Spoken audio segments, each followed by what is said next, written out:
Welcome to Make a Path Presents. I'm Ronnie Hayes, and let's talk Game of Thrones Season 6, Episode 10, the season finale. Episode 9 was one of my most enjoyable episodes to date with this series, and this one is right next to it. Man, it's tough. It is tough. The build-up and payoff that we got over, 6 seasons? All 6, not just this episode.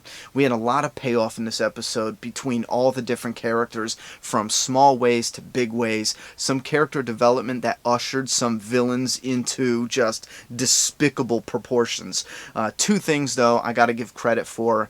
The pacing and the music. There was just something using this music together with the story and the pacing and all those payoffs. It was just gorgeous. And it spilled over from the trailer, because the trailer had that style to it, utilizing that music that played out wonderfully throughout this episode. You had like a legendary feeling, a classic, iconic feeling all throughout this episode. And the music is one thing that I just could not get out of my mind, how beautiful it all came together. Now, Lancel Lannister, when he comes down the steps and the little boy stabs him, did they mean for him to just get wounded so he'd have to crawl? Was that Cersei's master plan to be like, well, you get to come face to face knowing before you died you seriously fucked up? Because I was thinking, what if he started crawling sooner? Wouldn't he got to that candle and put it out? And then I thought maybe they wanted him dead and he just happened to be alive and conveniently walked over, you get what I'm saying? But he made it too late. But if they wanted him to know, you know what I mean, everyone was going to blow up before he died, couldn't he have gotten to the candle, put it out? Us as audience members would have been like, oh, phew, that shit would have exploded. And then he looks over and he sees 7 more candles, and there's no way he's putting them out because they're right about to hit the wildfire, and then it blows up. I think that was slightly, maybe, it was beautiful the way they did it. I love the way they did it, but I feel like it kind of sent the wrong message, because I felt like this was one of those ridiculous villain master schemes where it's like, there's no way you plan that out. That had to have been an accident, something there. But anyway, I thought it would have been really cool to fake out the character and also the audience at the same time, and he looks over, and it would have been a little bit comedic too. Like, he looks over and sees all these candles, and he's like, oh, fuck. Maybe that was too comedic. Anyway, moving on. So Cersei, yeah, she upped her game. Michael Corleone moved the fuck over. And this had a Godfather ring to it. Again, with the music, and then with the mountain coming to stop Tommen. For a minute there, I thought she was going to whack her own kid. I thought she was, in this state of mourning, knowing that the mountain's going to kill her kid. For a minute. But then later we find out she didn't mean to, but basically she killed her kid by not being there for that weak little bastard, because the producers admitted or revealed after the episode that he wouldn't have jumped if she was there to comfort him, and she didn't. She let him down, and the producer said 100% that death is, well, all the deaths are on her hands, but specifically the person she cared about, someone she loves, that death is absolutely on her hands, because if she would have just been there to guide him in the right way, to get him through this hard time, You lost the love of your life, Marjorie, or whatever. You're a king, you'll find more. Whatever she needs to do. We're a family, we can stay together. Whatever she needs to do, she can do. Now, what was neat that I liked, the High Sparrow didn't go out in some huge...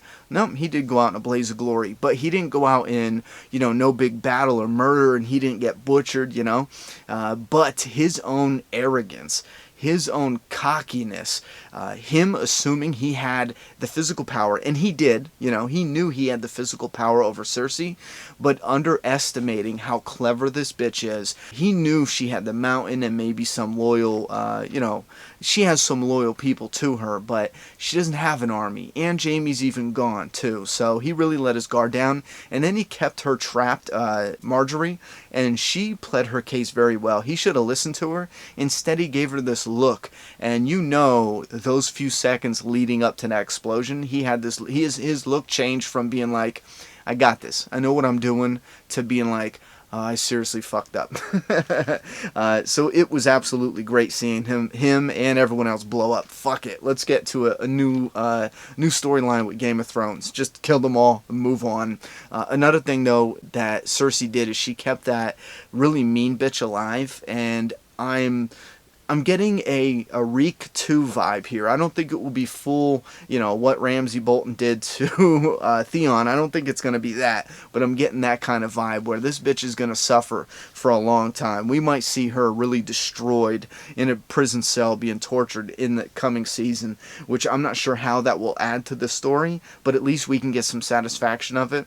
It's like one villain taking out another villain, and we both hate them, but we hate this one more, so, or at least we know this one's getting dealt with right now, and Cersei's gonna get what's coming to her, so, she can have her moment for now.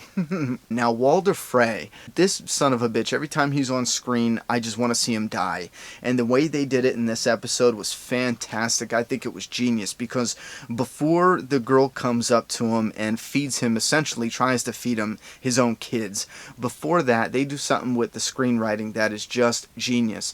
They have Jaime give him the brush off where he's like, you know what, if we got to come up here to solve all your problems, what do we need you for? And it made it seem like, and Walder Frey gave him that look like, nah, I'm on to you. You're going to make a move. I'm going to put some things into play so you can't make a move against me. And Jaime kept looking at that girl, the cute girl over waiting tables or whatever. She comes up afterwards, and I don't know about you guys, but I'm thinking she might be there with Jaime, or Jaime told her to come there. I don't know, something that has to do with the Lannisters, but it's not. It was Arya. Total shock. I'll be honest, I didn't see that shit coming, but that was absolutely awesome. And it's kind of, it's awesome, but it's also tragic. If you look back at season 1, the Arya, just a tomboy, and now look at her. She's slitting grown men's throats, getting revenge for her family. So it's really awesome, but it's a real tragic story. And speaking about tragedy, Davos, shit, that was heartbreaking when he was yelling at Melisandre about burning the girl alive. That shit was heartbreaking. The performance the actor gave in that moment, and then Jon Snow, you could just see it on his face. He is disgusted.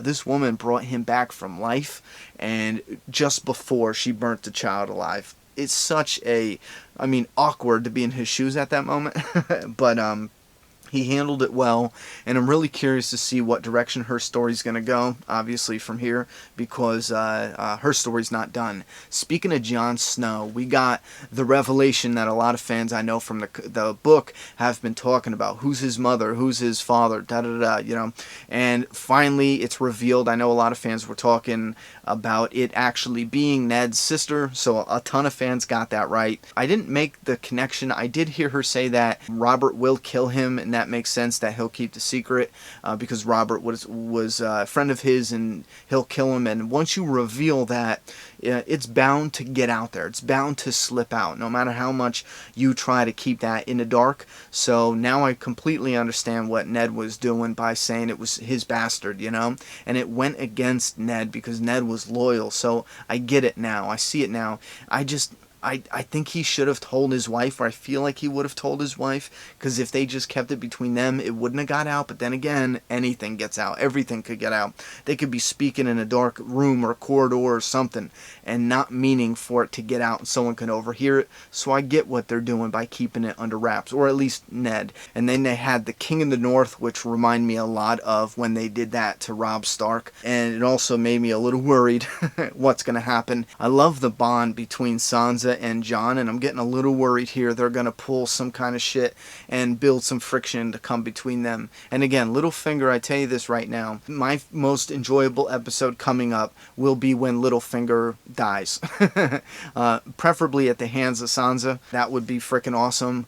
I just don't like that fucking guy. I don't fucking like him. I hate his guts. I want him dead. Another interesting thing I was trying to piece together while this season was coming to a close, I'm thinking, okay, you have Cersei, who's on the throne now, and Jaime looks scared. He's like, okay, I love her, but I'm terrified. But I'm glad I'm fucking my sister.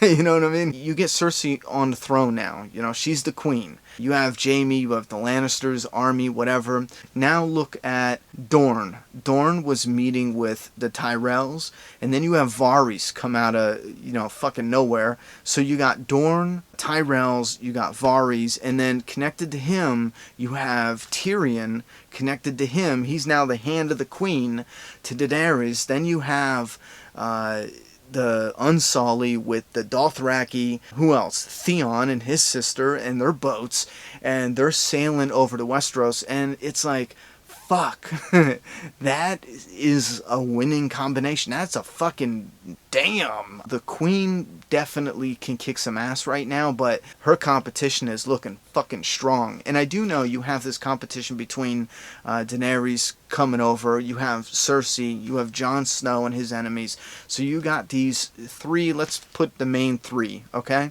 And I know there's more than that, but I'm trying to keep it simple so I don't confuse myself. I know you guys know what's going on.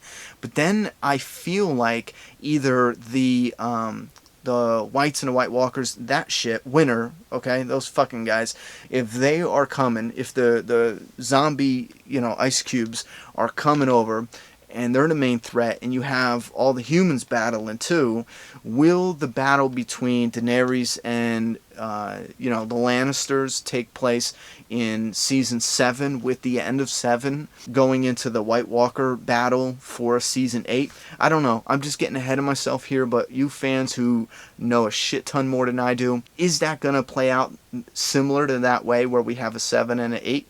I don't want to end with a 7. I want 2 more seasons. I'm really enjoying Game of Thrones. So, yeah, you know what? I'm fucking enjoying it. I love it. Definitely a badass episode. I really, really, really like this season. I mean, a lot. I fucking loved it. Love this. Love this. Give me your thoughts and opinions. What did you think about the season finale of Game of Thrones? Put those down in the comment box. I'm done talking. It's your turn. Subscribe now.